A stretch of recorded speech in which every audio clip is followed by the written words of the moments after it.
Question number 8, page number 14. A public healthcare center runs an intensive medical care unit. For this purpose, it has hired a building at a rent of rupees 5,000 per month, with understanding that it would bear the repairs and maintenance charges also. The unit consists of 25 beds and 5 more beds can be comfortably accommodated when occasion demands. The permanent staff attached to the unit are as follows: two supervisors, each at a salary of 500 per month, four nurses, each at a salary of 300 per month, two ward boy, each at a salary of 150 per month. Though the unit is open for patient for all 365 days in a year, a scrutiny of accounts in 2003 reveals that only for 120 days in a year, the unit had a capacity of 25 patients per day. For another 180 days, it had on an average 20 beds only occupied per day. But there were occasions when beds were full and extra beds were hired at a charges of 5 per bed per day. And this did not come to more than 5 beds extra above the normal capacity on any one day. The total hire charges for the extra beds incurred for the whole year amounted to rupees 2,500. The unit engaged to expert doctors from outside to attend the patient, and fees were paid on the basis of number of patients attended and time spent by them, which on an average work out to 10,000 per month in 2003. The other expenses for the year were as under repairs and maintenance, food supplied to patients, janitor and other services for patients, laundry charges for bad linen, medicine supplied, cost of oxygen, X-ray, etc., other than directly borne for the treatment of patients, general admin charges allocated to the unit.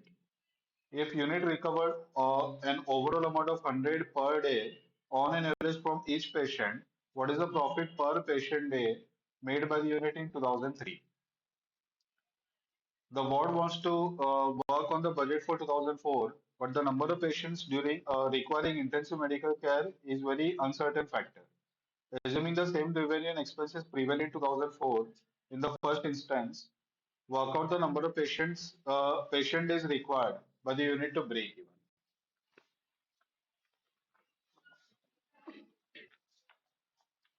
सम बहुत अच्छा है, मस्त सम है। ये तुम लोग का जो इंटर में ऑपरेटिंग कॉस्टिंग था, सर्विस सेक्टर कॉस्टिंग। तो सर्विस सेक्टर कॉस्टिंग में ब्रेक इवन कैसे फाइंड करना है, उसके ऊपर ये सम। ठीक है। तो ऑपरेटिंग कॉस्टिंग का थोड़ा सा बैकग्राउंड कवर करते हैं, बाद में हम स्टार्ट करते हैं। बेसिकली ऑपरेटिंग कॉस्टिंग यानी कि सर्विस सेक्टर कॉस्टिंग में मेन जो फीचर है वो है कॉस्ट यूनिट। ठीक है। तो जनरली जो अपन सर्विसेज देते हैं अपने कस्टमर्स को, वो टेलर मेड रहते हैं, यानी कि जैसे उनको रिक्वायर्ड है वैसे अपन सर्विसेज देते हैं। तो ऐसे प्रोडक्ट कॉस्टिंग टाइप नहीं है कि हर प्रोडक्ट सेम टाइप का है, सेम प्राइसिंग चार्ज करो। तो जितना सर्विस दिया, जैसा सर्विस दिया, वो अकॉर्डिंगली अपन उसको सर्विस को चार्ज करेंगे। ठीक है। तो चार्जेस डिपेंड्स है कि सर्विस कौन से टाइप का है, कैसे नेचर का है। ठीक है। तो यहाँ पे कॉस्ट यूनिट ये मल्टीपल फैक्टर्स पे डिपेंड है। अब इस पे बेसिकली जो इंडस्ट्रीज कवर होता है, जो मेनली अपने को सिलेबस पे आता है, वो आता है ट्रांसपोर्ट। ट्रांसपोर्ट में दो, पैसेंजर एंड गुड्स। ठीक है। इसके अलावा होटल्स, हॉस्पिटल्स, ठीक है, सिनेमा थिएटर्स। तो ये सब यहाँ पे कवर होता है। इवन जो बैंक्स एंड फाइनेंशियल इंस्टीट्यूशन का सर्विस है वो भी इसी पे काउंट होता है, लेकिन वो लोग अपने को सबमिट देते नहीं है वो सब, क्योंकि उससे कैलकुलेट करना थोड़ा सा डिफिकल्ट जाएगा। तो लोग वो इंडस्ट्रीज का सम अपने को देते हैं जो अपने को कैलकुलेट करना पॉसिबल हो। तो फाइनल लेवल पे जनरली हॉस्पिटल्स वगैरह का सम ये काफी कॉमन है, वो ज्यादा फ्रीक्वेंटली पूछते हैं। ट्रांसपोर्ट का सम वो लोग इंटर में काफी डिटेल में ऑलरेडी पूछ चुके हैं, तो ट्रांसपोर्ट वापस फाइनल में ज्यादा पूछते हैं। तो एक सेपरेट चैप्टर नहीं है सर, जैसे इंटर में था कि ऑपरेटिंग कॉस्टिंग।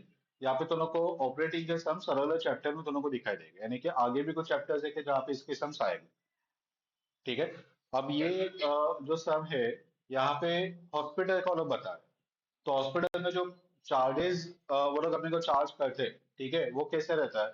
तो हम लोग अभी जनरली हॉस्पिटल्स पे जाएंगे तो अभी तो पूरा कमर्शियलाइज होगा। ठीक है। तो जाएंगे तो पहले ही वो एक मेनू कार्ड दे देते हैं अपने को कि आपको कौन सा पैकेज चाहिए, डीलक्स, सुपर डीलक्स, स्टैंडर्ड वगैरह। तो अपन वो मेनू सिलेक्ट करने का और वो हिसाब से अपना ट्रीटमेंट और सब कुछ स्टार्ट हो जाएगा और उसका चार्जेस भी वो अकॉर्डिंगली रहेगा। देखिए पहले के टाइम पे जैसा ट्रेडिशनल सिस्टम था कि अगर अपन एडमिट हुए हॉस्पिटल में, तो कितने दिन अपन एडमिट हुए, ठीक है, और क्या ट्रीटमेंट ले रहे हैं, उसके हिसाब से अपने को हॉस्पिटल का बिल हम लोग को चार्ज होगा। तो जनरली पेशेंट जब भी एडमिट होता है ना, तो एक आता है जिसे बोलते हैं बेड चार्जेस, ठीक है। तो बेड चार्जेस ये तुम लोग ट्रीटमेंट लो मत लो, तुमने बेड ऑक्यूपाई किया ना, तो तुम लोग को वो हॉस्पिटल का फैसिलिटी अवेल करने का चार्जेस देना पड़ेगा। ये देखा जाए तो अगर ट्रीटमेंट नहीं भी ले रहे, सपोज बहुत सारे लोग ऐसे रहते हैं कि ऑफिस से छुट्टी चाहिए, ऑलरेडी मेडिक्लेम लेके रखा है, ऑफिस वाले छुट्टी दे नहीं रहे, तो हॉस्पिटल में एडमिट हो जाने का, ठीक है। बस सलाइन वगैरह लगाते, विटामिन वगैरह खिलाते कि और थोड़े मजबूत भी हो जाए, थोड़ा आराम भी मिल जाएगा, टीवी वगैरह सब कुछ रहता है, डिलक्स रूम वगैरह रहता है, तो आराम करने का। और ऑफिस वाले आएंगे देखने को तो रियल में है एडमिट है, यानी कुछ बोलेंगे नहीं, ठीक है। और मेडिक्लेम है तो मेडिक्लेम वाले पैसा पे करेंगे, अपने जब से तो कुछ नहीं जा रहा है, तो एक हॉलीडे टाइप हो जाता है, ठीक है। तो बेसिकली हॉस्पिटल वाले फिर भी, भले वो लोग ट्रीटमेंट नहीं दे रहे, लेकिन फिर भी वो लोग पैसा लेते हैं। क्यों लेते हैं? क्योंकि वो लोग जो फैसिलिटी प्रोवाइड करे, उन्होंने जो बिल्डिंग बनाया है, वो बिल्डिंग का कॉस्ट वो लोग को रिकवर करना है। वो लोग ने जो स्टाफ अपॉइंट किया है, जो लोग फैसिलिटीज दे रहे हैं, वो लोग जो रूम ऑक्यूपाई कर रहे हैं, अपॉर्चुनिटी कॉस्ट आता है। अगर मेरे जगह पे किसी और पेशेंट को एडमिट किया और उसका ट्रीटमेंट चल रहा है, तो बिल उससे भी ज्यादा हो सकता है। तो ये सब चीज वो लोग को कंसिडर करना पड़ता है, और वो लोग एक मिनिमम चार्जेस, वो लोग एक बताते हैं कि हम लोग इतना चार्जेस मिनिमम लेंगे, ठीक है। तो उसको बोलते हैं बेड चार्जेस। अब ये बेड चार्जेस के अलावा हम लोग पेशेंट को जितने डॉक्टर्स विजिट करेंगे, वो विजिट का चार्जेस चार्ज करते हैं। वो लोग को जितना मेडिसिन वगैरह हॉस्पिटल से प्रोवाइड किया, उसका चार्जेस चार्ज करते हैं। और अगर छोटा हॉस्पिटल है तो जनरली वो लोग वो प्रिस्क्रिप्शन लिख के दे रहे थे, मेडिसिन तो लोग को बाहर से खुद लेके आने का, हॉस्पिटल वाले प्रोवाइड नहीं करेंगे, ठीक है। तो बाकी जो बेड चार्जेस है, उसमें जो मेन डॉक्टर रहता है उसका विजिट, ठीक है, जो नर्सेस का स्टाफ अपन अवेल कर रहे, वार्ड बॉय जो अपना क्लीनिंग वगैरह का काम कर रहे, ठीक है, जो एडमिनिस्ट्रेशन वाला और उसने सेटअप किया उसका जो कॉस्ट है, ये सब कुछ बेड चार्जेस में इंक्लूडेड है। और उसके अलावा बाकी का जो पार्ट है वो चार्जेबल रहेगा, अगर तुम्हें कुछ और बाहर के डॉक्टर का जरूरत पड़ा, ठीक है, तो वो डॉक्टर अगर आता है तो उसका विजिट चार्जेस वगैरह अलग से चार्ज हो, ठीक है। तो अब यहाँ पे वो लोग क्या बोल रहे हैं कि ये लोग ने एक बिल्डिंग हायर किया, वहाँ पे आईसीयू का फैसिलिटी स्टार्ट किया। कुछ डॉक्टर बाहर से आते हैं, कुछ fix nurses, ward boy, general staff वगैरह है, तो वो सबका कॉस्ट वो लोग को है। बाकी वो टेबल में बहुत सारा कॉस्ट अपने को दिया है, ठीक है। जो बिल्डिंग है उसमें 25 बेड का कैपेसिटी है, 25 बेड वहाँ पे ऑलरेडी इंस्टॉल्ड है, ठीक है। और वो लोग 5 बेड का अभी भी स्पेस वो लोग के पास अवेलेबल है, तो जब भी पेशेंट बढ़ जाएंगे तो 5 बेड वो लोग रेंट पे लेके आएंगे, जिसका रेंटल पर डे पर बेड का उन्होंने दे दिया। और वो बोले कि 5 से ज्यादा बेड कभी लाए ही नहीं, मैक्सिमम 5 बेड ही लेके आए। तो वो लोग ने वो सब डिटेल अपने को दिया हुआ है, ठीक है। वो लोग बता रहे कि वो लोग पेशेंट के पास से एक बेड का एक दिन का 100 रुपया चार्ज करते हैं। एक बेड का एक दिन का 100 रुपया है, जो पॉइंट नंबर ए लिखा है ना, फर्स्ट पॉइंट टेबल के नीचे, उस पे वो लोग ने दिया हुआ है कि पेशेंट को पर डे पर बेड 100 रुपया चार्ज किया जा रहा है। तो ये केस पे हॉस्पिटल को कितना प्रॉफिट हो रहा है, ये अपने को बताना है, ये पहला क्वेश्चन है। और दूसरे क्वेश्चन में कि अगर same cost same cells next year भी चला, तो नेक्स्ट ईयर के लिए ब्रेक इवन बताओ, ठीक है। तो वो नेक्स्ट ईयर का बोलो या करंट ईयर का बोलो, दोनों सेम ही आएगा, क्योंकि सेम डिटेल ही अपने को यूज करना है। नेक्स्ट ईयर के लिए कुछ changes, increase in cost, decrease in cost वगैरह को दिया नहीं है, ठीक है। तो जो करंट कॉस्ट है उसके पैसे अपने को ब्रेक इवन भी फाइंड करना है, ये दो यहाँ पे रिक्वायरमेंट है, ठीक है। अब यहाँ पे जो कॉस्ट यूनिट आता है, कॉस्ट यूनिट का मीनिंग क्या होता है कि, नहीं नहीं, पर यूनिट का मैं बात नहीं कर रहा हूँ। हाँ, यूनिट ऑफ मेजरमेंट। तो कॉस्ट यूनिट बेसिकली कैसे रहता है, जैसे अगर सपोज फॉर एग्जांपल मैं बिस्किट लेने को जाता हूँ, तो पर पैकेट वो उसका यूनिट होगा, ठीक है। अगर मैं पेट्रोल लेने को जाता हूँ तो पर लीटर वो उसका यूनिट होगा। तो हर प्रोडक्ट का एक पर्टिकुलर यूनिट ऑफ मेजरमेंट रहता है, अपन उस पर काउंट करते हैं। तो 1 लीटर का भाव कितना, एक बिस्किट के पैकेट का भाव कितना, 1 किलो राइस का भाव कितना, तो एक यूनिट रहेगा, वो किलोग्राम्स में रहेगा, लीटर्स में रहेगा, गैलन्स में रहेगा वगैरह, ठीक है। तो सर्विस सेक्टर में जो यूनिट रहता है ना, वो कॉम्बिनेशन ऑफ मल्टीपल फैक्टर्स रहता है, एक सिंगल फैक्टर के ऊपर वो नहीं रहता, ठीक है। तो जैसे मैंने वो इंटरव्यू भी एग्जांपल दिया था कि अगर सपोज सुनो ट्रेन में घुस गए 2 जन, ठीक है, और ट्रैवल कर रहे हो, टीसी आया, ठीक है, टिकट मांगा, एक ही टिकट था दोनों के बीच में। ठीक है, तो टीसी बोलता कि फाइन भरना पड़ेगा, तो उन्होंने बोलते कि नहीं, मैं एक ही जन बैठा हूँ, दूसरा तो उसके गोद में बैठा है, तो हमने एक ही सीट ऑक्यूपाई किया, एक ही टिकट लिया। तो ऐसा नहीं चलेगा, तुम लोग खड़े खड़े जाओ, लटक के जाओ, बैठ के जाओ, उससे कोई फर्क नहीं पड़ता है। एक बार तुम लोग ट्रेन में एंटर हुए, तुम लोग को फुल टिकट, जो भी तुम लोग का एज है उसके हिसाब से जो भी टिकट एप्लीकेबल है, वो तुम लोग को लगेगा ही। ठीक है, तो वहां पे टिकट दो फैक्टर्स पे डिपेंड है। एक, अगर सपोज तुमने टिकट ले लिया, कहाँ का लिया, तो सबसे नियरेस्ट जो सस्ता टिकट है वो थाना का है, 10 रुपया सपोज। ठीक है, और तुम लोग चले गए अंधेरी, और अंधेरी में पकड़ा।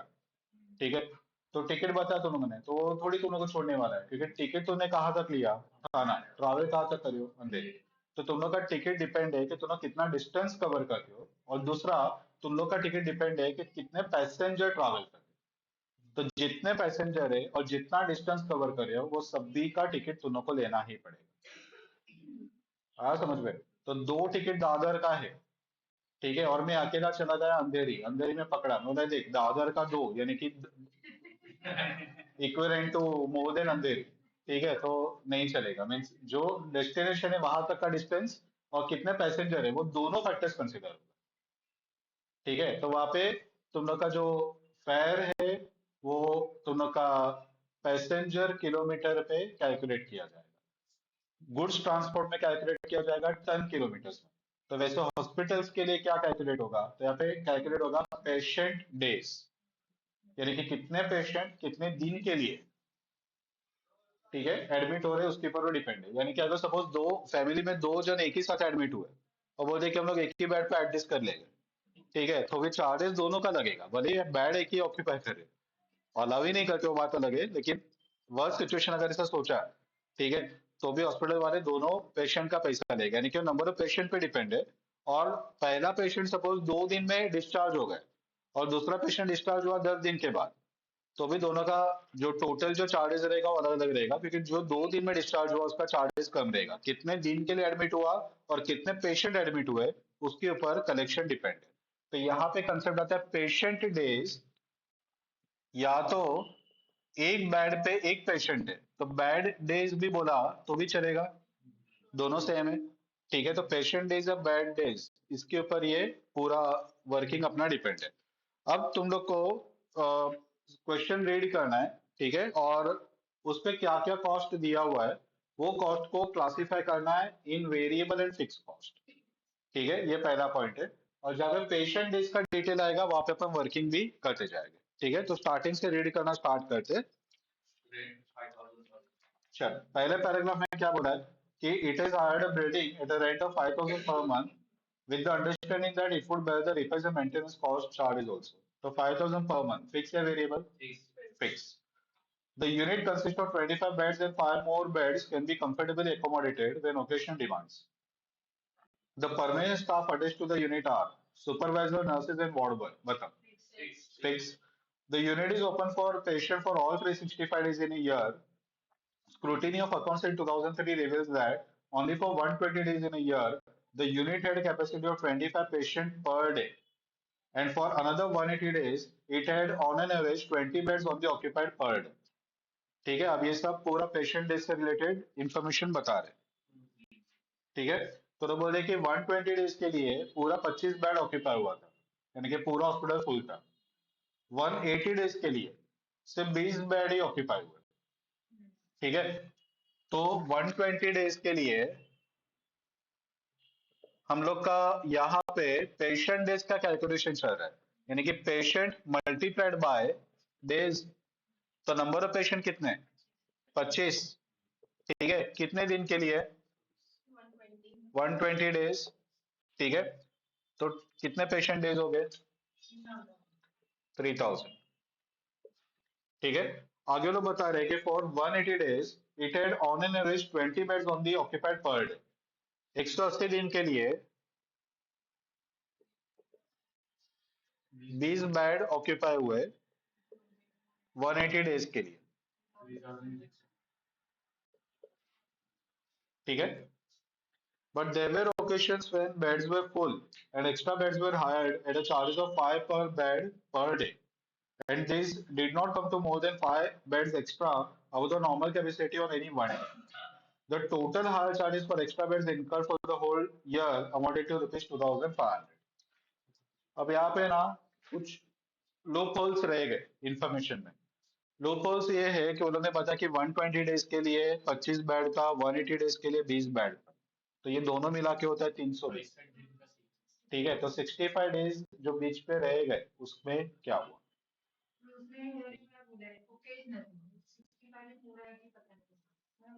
हाँ लेकिन वो एक्स्ट्रा बेड्स हुए 65 डेज में ही आए, वो कहाँ थे? बोले बोले कि ड्यूरिंग द ईयर कुछ ऐसे दिन थे जब ये एक्स्ट्रा बेड्स लेके आने पड़े,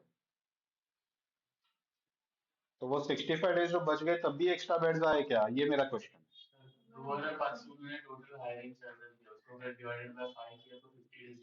50 डेज ही होता है। 500, 100।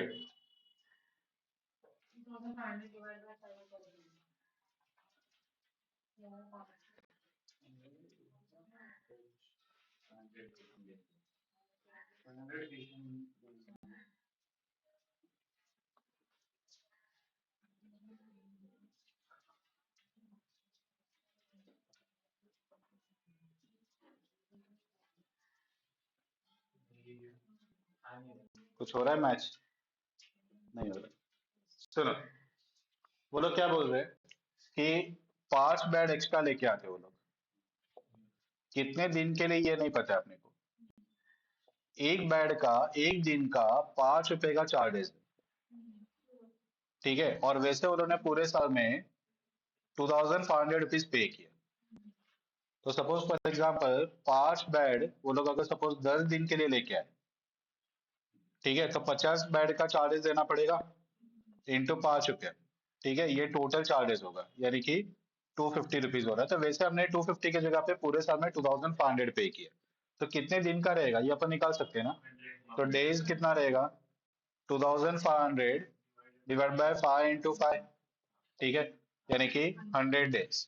तो 100 दिन के लिए अपन एक्स्ट्रा बेड लेके आए थे, ठीक है। तो पहला एक जो पॉइंट है जो रूल आउट होता है कि उन्होंने पूरे साल का इंफॉर्मेशन नहीं दिया था, तो 120 डेज का दिया, 180 डेज का दिया, यानी कि 300 दिन का हुआ। अभी बचे 65 दिन, तो 65 दिन में ये 5 एक्स्ट्रा बेड तो लाए नहीं रहेंगे, क्योंकि नंबर ऑफ डेज यहाँ पे हो रहा है 100, 65 से ज्यादा हो रहा है। तो ये 65 डेज का ये इन्फॉर्मेशन नहीं है, ये कंफर्म हो गया। समझ में आया? हाँ।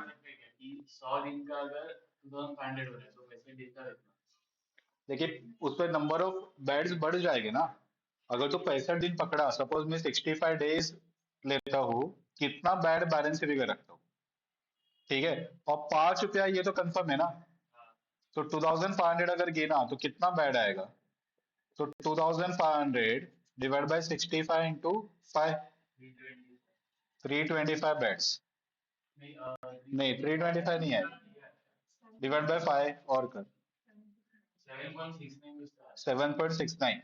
अब नंबर ऑफ बेड्स होने क्लियरली लिखा है कि 5 से ज्यादा रेंट पे नहीं लिया, तो ये 7 बेड हो रहा है। तो 7 बेड रेंट पे नहीं दिए, 5 बेड ही मैक्सिमम दिए। तो ये ऐसा भी पॉसिबल नहीं कि ये 100 दिन का इतना तो प्रोपोर्शनेट 65 डेज का निकालो, ऐसा भी नहीं है, ठीक है। तो वो भी नहीं है, 2,500 क्लियरली दिया हुआ।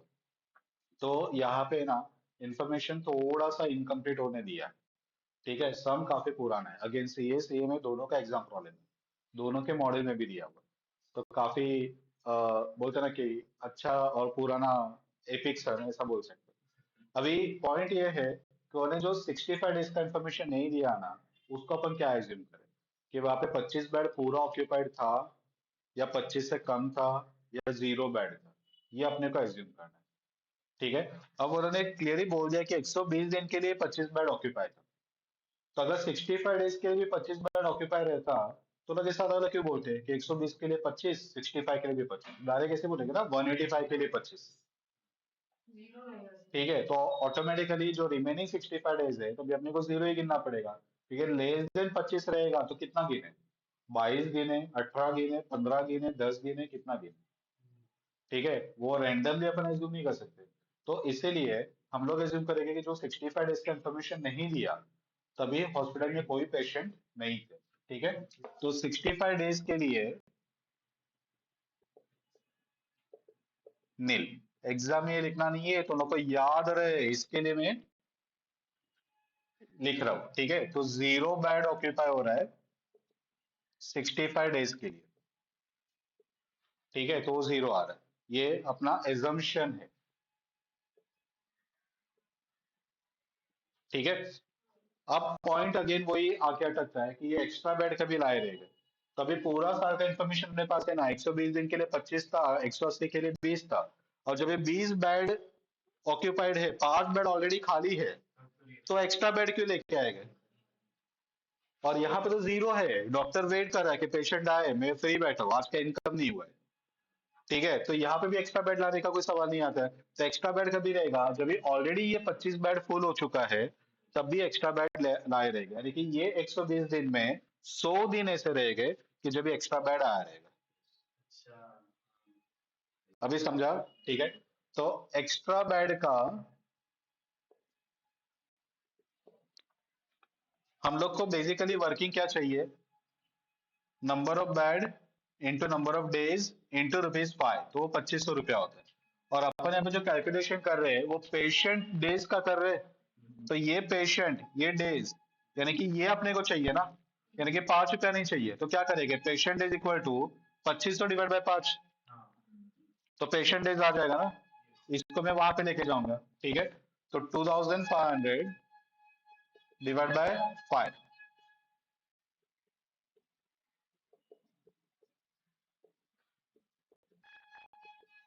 यानी कि 500 पेशेंट डेज। 5 बेड इंटू 100 दिन, उसका मतलब हुआ। हम लोग को नंबर ऑफ डेज या नंबर ऑफ पेशेंट से मतलब नहीं है, हम लोग को पेशेंट डेज से मतलब है। ठीक है, तो ये सब मिला के कितना होता है? 6 7 7,100। ठीक है, ये पूरे साल का पेशेंट डेज है। अपन हर एक पेशेंट से एक दिन का 100 रुपया लेते। वर्डिंग क्या है समझो, एक पेशेंट से एक दिन का 100 रुपया, यानी कि एक पेशेंट डे का 100 रुपया। तो अपना पूरे साल में कितना पेशेंट डे हुआ है? 7,100 हुआ है। तो 7,100 इंटू 100 रुपया, ये टोटल कलेक्शन रहेगा ये हॉस्पिटल का। पता चला? एक पेशेंट एक दिन, यानी कि एक पेशेंट डे, एक पेशेंट डे का 100 रुपया, तो अपना 7,100 पेशेंट डेज हो रहा है। क्लियर है? ठीक है, तो ये 65 डेज का इस पर जोल है। जो पहली बार सम करेगा ना, जब तक वो उतना डिटेल में सोचेगा नहीं, उसको थोड़ा सा डिफिकल्ट जाएगा समझने के लिए। ठीक है, तो वो उसका 0 डेज अपने को पकड़ना है।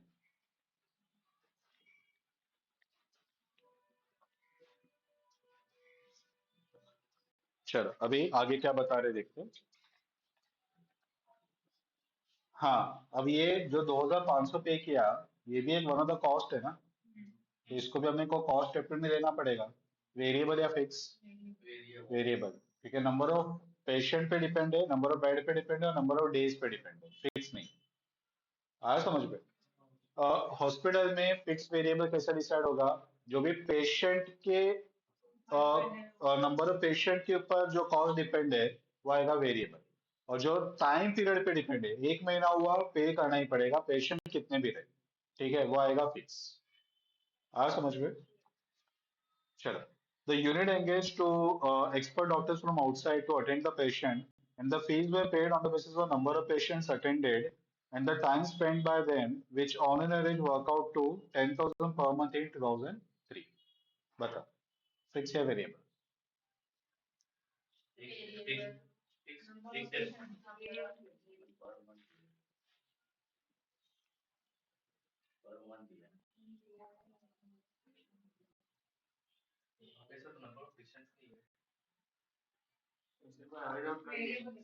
हम्म,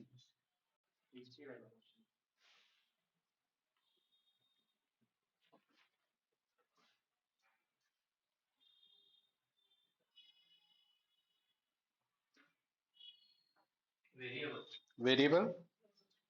वेरिएबल तो क्यों, फिक्स तो क्यों? फिक्स का तो समझ में आता है, 10,000 पर मंथ दिया, इसके लिए फिक्स दिख रहा है। बराबर। उसका जो रेम्यूनरेशन है वो डिपेंड है on the number of patients attended and time spend by them, यानी कि वो फिक्स नहीं। तो ये जो 10,000 पर मंथ फ्लैट वो लोग बता रहे हैं, वो कैसे होता है? अभी जैसे फॉर एग्जांपल, अगर सपोज प्रसाद सर मुझे रेम्यूनरेशन देते पर आवर का, तो प्रसाद सर को भी एक अंदाजा रहेगा ना, इतने सालों से लेक्चर्स हम लोग ले रहे हैं, तो प्रसाद सर को अंदाजा रहेगा कि कॉस्टिंग सिखाने को टोटल कितना आवर्स लगता है। तो उतने आवर्स का रेम्यूनरेशन उनके माइंड में पहले से बैठा हुआ रहेगा कि इतना रेम्यूनरेशन समीर सर को देना पड़ेगा।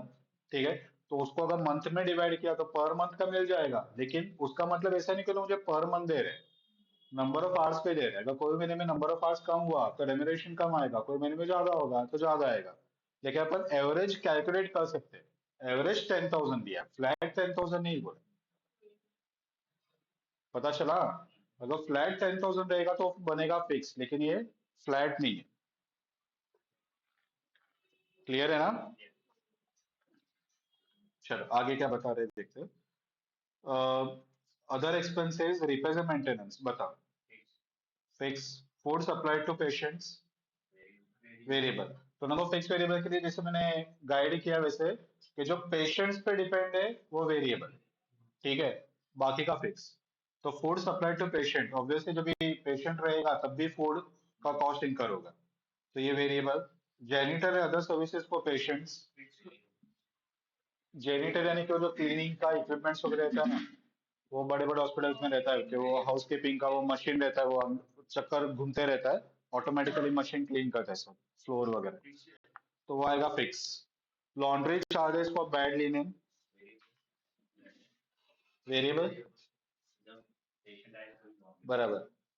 अगर पेशेंट नहीं है तो चादर निकाल के रोज धोएंगे नहीं, पेशेंट रहेगा तो चादर वगैरह चेंज करना पड़ेगा। ठीक है, तो ये भी आएगा वेरिएबल।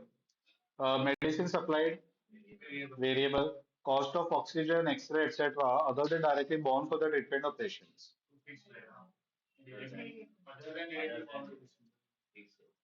पहली बात तो ये कि क्वेश्चन ही आता है कि अगर पेशेंट के लिए यूज नहीं किया तो ऑक्सीजन क्या डॉक्टर लेके बैठते हैं केबिन में जाके?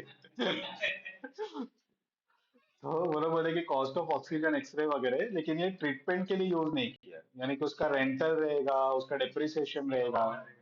ठीक है, तो वो सब कॉस्ट रहेगा, तो ये फिक्स में आएगा। अगर ये ट्रीटमेंट के लिए यूज होता है, ठीक है, तो ऑब्वियसली वो वेरिएबल आएगा। General admin charge is allocated to unit,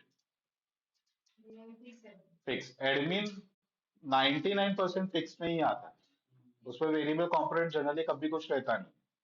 ठीक है, अकाउंट्स वाले वो भी एक एडमिन का ही पार्ट है, तो अपना ही सैलरी इमेजिन करने का, अपन कभी सैलरी सेक्रीफाइस नहीं करते अगर उसका सेल्स कम हो गया, यानी कि वो फिक्स है। चलो आगे, वो ये बोला है 100 रुपया per day from each patient वो रिकवर करे, तो प्रॉफिट फाइंड करना है। चलो तो स्टार्ट हो जाते हैं भाई, प्रॉफिटेबिलिटी स्टेटमेंट अपन बनाते हैं। ये एक वर्किंग नोट अपने को रिक्वायर था, इसके बिना सेल्स नहीं मिलता, तो इससे सेल्स मिल जाएगा, बाकी का कॉस्ट यहाँ पे ऑलरेडी गिवन है, तो प्रॉफिट आ जाएगा।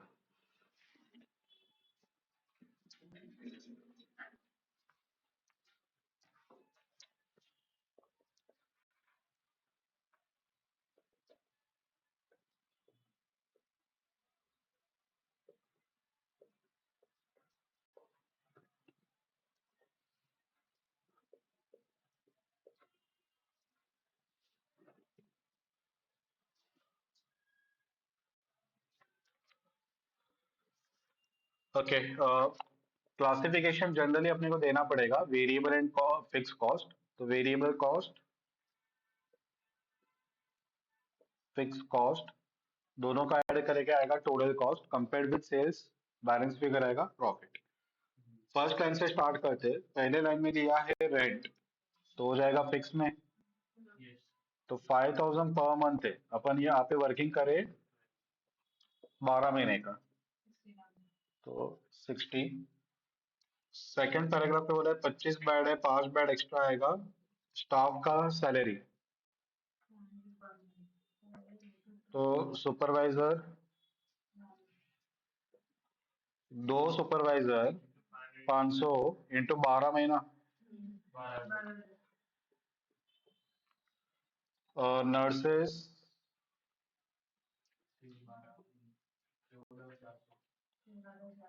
4 इंटू 300 इंटू 12, 14,400। उसके बाद में वार्ड बॉय 2 × 150 × 12। प्रेजेंटेशन के लिए पहले पर्टिकुलर्स में, बाद में आउटर में लिखा तो भी चलेगा। आगे बोला है कि 365 डेज के लिए ओपन है, पर 20 बेड ऑक्यूपाई हुआ था वगैरह, और रेंटल आया था 2,500। तो रेंट ऑफ एक्स्ट्रा बेड या higher charges of extra bed, जो वर्ड्स वहां पे यूज हुआ है वही लिखते हैं। Higher charges of extra bed 2,500। The unit engage expert doctors 10,000 per month का उसका है।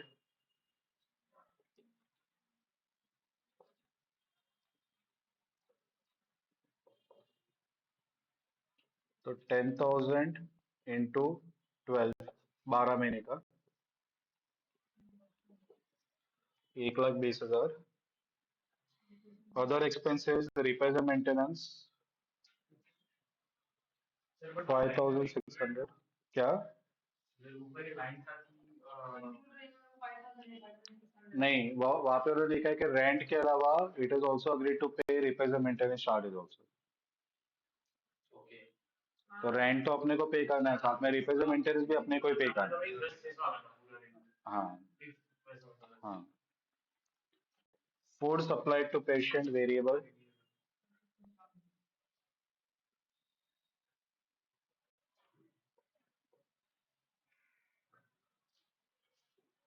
44। उसके बाद में janitor and other services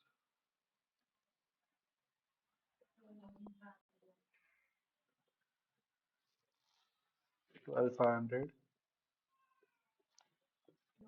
laundry charges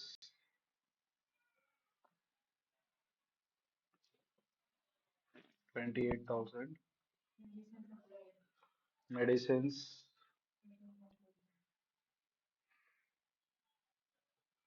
supplied 35,000।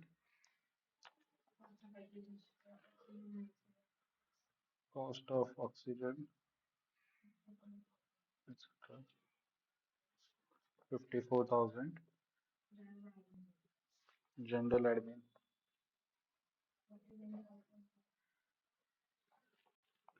49,550। Okay. अभी एक और कॉलम डाल देते पर पेशेंट।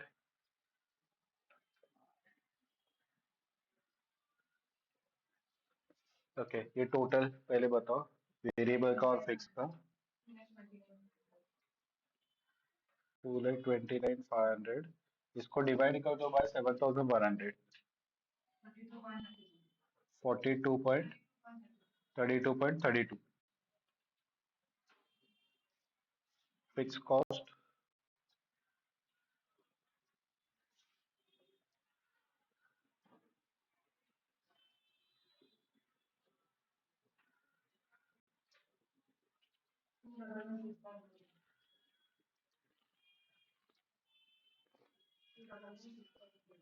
2,11,650 again divide by 7,100। 29। नहीं, जरूरत नहीं है, जस्ट वो कॉलम बना है इसके लिए, प्रेजेंटेशन के लिए देना पड़ेगा। तो टोटल कॉस्ट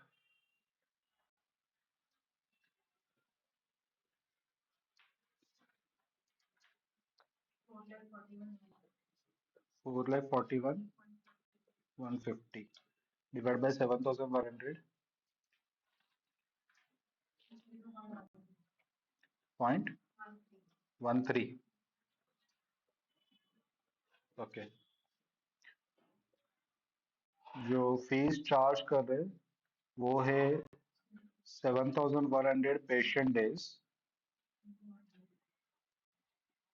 इंटू रुपीज 100। कितना? ये आ रहा है 100 रुपया पर पेशेंट डे। तो प्रॉफिट। ओके। 2,68,850 कितना?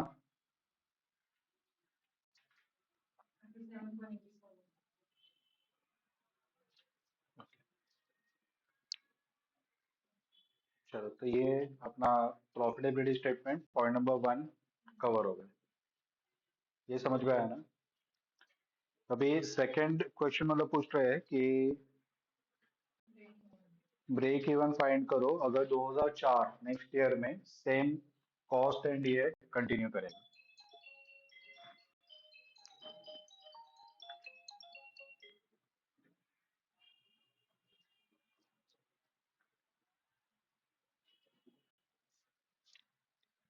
ओके, तो ब्रेक इवन फॉर 2004, अपना जो फीस अपन चार्ज कर रहे हैं वो आ रहा है 100 रुपया। ठीक है, वेरिएबल कॉस्ट 32.32, तो कंट्रीब्यूशन मिलेगा 67.68। ठीक है, ये कंट्रीब्यूशन पर पेशेंट डे है। अब अपने को ब्रेक इवन निकालना है, तो ब्रेक इवन का फॉर्मूला क्या आएगा? अपने को ब्रेक इवन किस में निकालना है, रुपीज में या पेशेंट डेज? तो अपने को पेशेंट डेज या पे यूनिट ही पेशेंट डेज है ना, यानी कि ब्रेक इवन क्वांटिटी में चाहिए, तो फिक्स कॉस्ट डिवाइड बाय क्या लो, पीवी या कंट्रीब्यूशन पर यूनिट?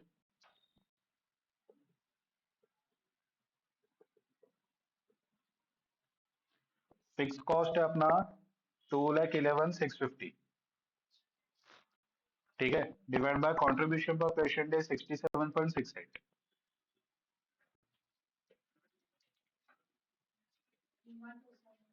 कितना? 3,127। ठीक है, अपना 7,100 पेशेंट डेज हो रहा है साल में। 3,127 पेशेंट डेज पे अपन ब्रेक इवन पे जा रहे हैं। कितना है पॉइंट? 2 1 है तो राउंड ऑफ कर दो चलेगा। एग्जैक्ट नहीं होगा क्योंकि अपर लिया तो भी एग्जैक्ट नहीं होगा, लोअर लिया तो भी एग्जैक्ट नहीं होगा। ठीक है, तो 3,127 पेशेंट डेज पे अपना ब्रेक इवन हो रहा है और अपना टोटल पेशेंट डेज है 7,100। इसके लिए अपन यहाँ पे प्रॉफिट में है। पता चला? ओके, मस्त पसंद था ना?